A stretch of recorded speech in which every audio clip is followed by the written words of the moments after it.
Ben Caballero is the king of real estate sales. Real estate's first Guinness World Record holder, he's an Inman Innovator Award winner, an independent thinker, a business leader, enduring entrepreneur, and veteran realtor who was also a home builder for 18 years.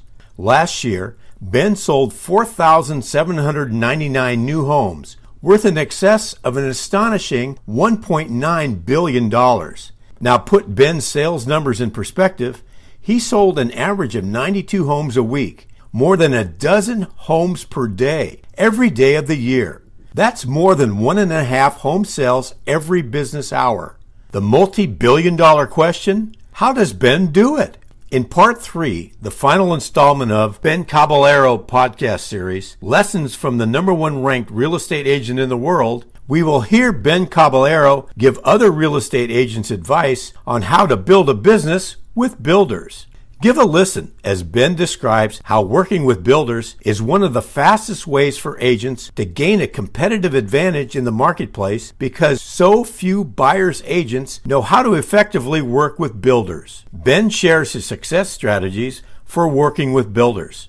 Let's listen.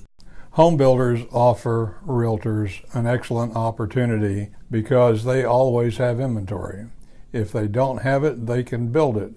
Inventory is limited in so many markets, and if you are going to ignore the new home market, you're going to miss out. New homes are an additional market for agents to develop. A lot of agents don't take advantage of it. New homes are easy to sell.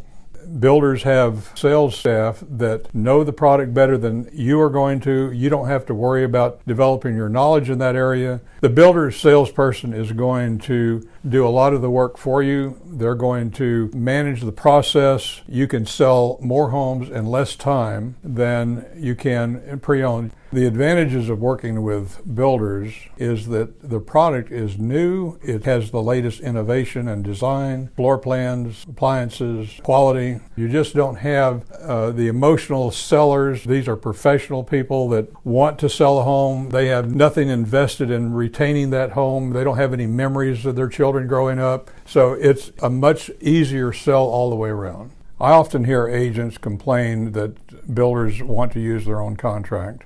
And agents need to understand there's a reason for that. A lot of these builders are public companies. They have rules that they have to deal with. They have regulations that they have to deal with municipalities. They have lender requirements. They have to have their own contract. The state-issued contracts are just not capable of doing everything that is required for a builder. The other common complaint I hear is, why can't I use my own title company? Well, builders are dealing with many homes, many buyers, and if they had to accommodate everyone's title company, they would be all over the place. It's just not efficient for them to be working with multiple title companies. And it's not that they're trying to gain any advantage for them. And understand that what is good for the builder will translate into better pricing, faster, more efficient process getting your client into the home, and it's not just because they're trying to dictate or push you around. The other complaint that I hear sometimes is lender. Well, why can't we use our own lender? Or why do builders have preferred lenders? Well, if you have a lender that can offer a better deal than what the builder's lender offers, then I'm sure that you could work that out. But keep in mind that builders want to close when the home is finished. And if you are unable to close because a lender has not done something and is not ready to close, then the builder is not going to be happy about it. And keep in mind that the builder is building the home with their own money. They're not living in the home where it doesn't make any difference whether they close this week or next month because they have a place to live. This home is costing them money every day that it's not sold. And so if you're unable to close, then they're not going to be happy about it. The other thing is, if you use the builder's lender, the builder is going to have leverage with this lender. And this lender is not going to tell the builder they screwed up and you can't close this week. That's another advantage. You will be able to close when the home is completed. It won't be another delay. If you're going to work with builders, you will need to establish trust. If you go into a transaction in some way feeling the builder is your adversary, it's not going to end well. Builders cannot tell you when the home is going to be completed because there are things beyond their control, such as weather, deliveries, vandalism. They can't tell you when the building inspectors are going to release the home for occupancy. Builders are as interested or more so than you are in selling a home. That is their business. That is why they exist. And if you can establish trust, then you will do much better. Now, the way that you establish trust is getting to know them. I recommend that you visit the builders in advance in the areas that you know that you're going to be working in and get to know them. Ask for their contract, ask for their warranty policy, ask for their registration policy. And, if you get to know them and they know you, then they may be able to cut a corner for you here and there on the registration, or they may be able to call you whenever they're having a special promotion or something. Get on their mailing list so that you can know what they're doing. And this will help you sell more homes too. Investing time with a sales rep will pay dividends. Getting to know them, a little about them, let them know about you will really help you in the long run and your clients. If you've never sold a new home before, there are communications that builders establish that can help you. They want you to be there when there's preliminary plan meetings and whenever there's inspections and so forth. They have different stages that they want the buyer to be there, and you're welcome to be there. The point, though, during those situations, try to let the builder take the lead because they know what this is all about. If you're asking questions that are not on point, the buyer is going to perceive some doubt. Just let the builder do their job. And I know that's hard because you want to have some influence or control over the situation, but that's where it's different. That's where builders are different.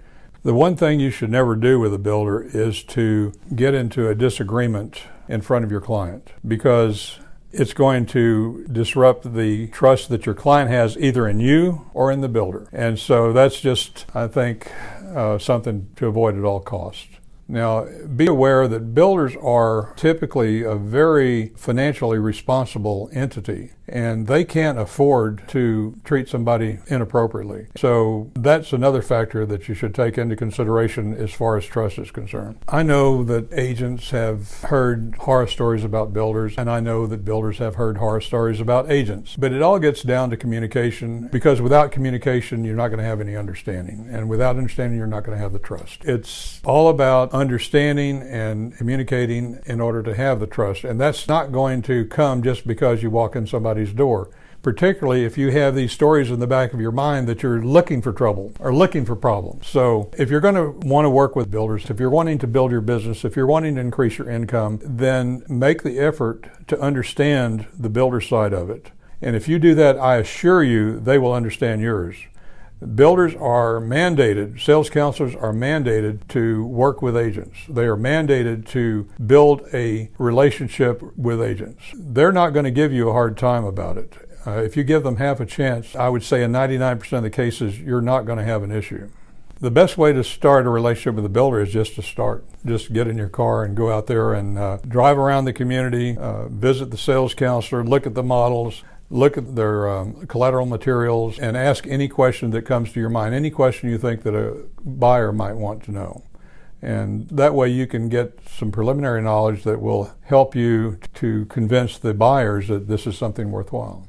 When I'm asked if an agent can build a business like mine, my thought is, why would you do that? If you want to get into this business, you just can't get into it. You have to know something about it. Most important thing that you have to do is to know your customer base, your potential customer base. If you don't know that, you're not going to have any credibility. You're not going to have any basis to build a business. I was fortunate that I've been in the building business for many years. I built homes, and I know the business. I know how the builders think. I know what they need. And if you're going to approach it as just another way to make money and think somehow you're going to be able to blow the doors off of the market in your area, that's not going to happen. But we have the opportunity to work with you if you want to. If you're interested in this business, if you have a background in the new home industry, then there's no reason why you would need to spend time and money and effort that I've spent over the last 15 years. And that's the legendary Ben Caballero, CEO and broker owner of HomesUSA.com, Guinness World Record holder, award-winning innovator, independent thinker, business leader, and enduring entrepreneur, and clearly the king of new home sales. This has been part 3, the final installment of Ben Caballero's podcast series, Lessons from the #1 ranked real estate agent in the world. We hope you have enjoyed the podcast. We'll share your review and invite your colleagues and friends to download and listen as well. For Ben Caballero and HomesUSA.com, I'm Tom Kelly.